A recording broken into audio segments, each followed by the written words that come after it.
So when you think what good could happen from this, it is, I think there's some, I don't want to say inventions, but there's going to have to be some creativity here where people say, hey, look, things are more expensive now. I'm going to go into my garage and make something. If you look at how the Silicon Valley started, it was literally that.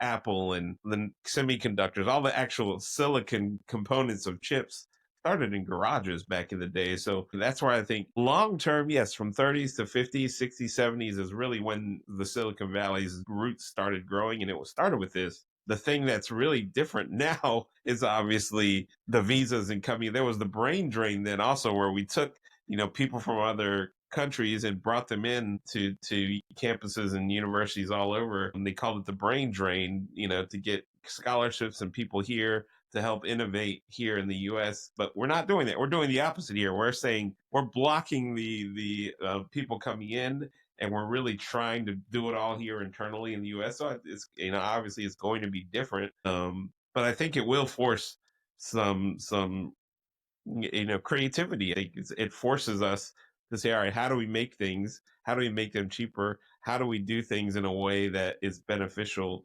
for my business? Because now there are these tariffs out there.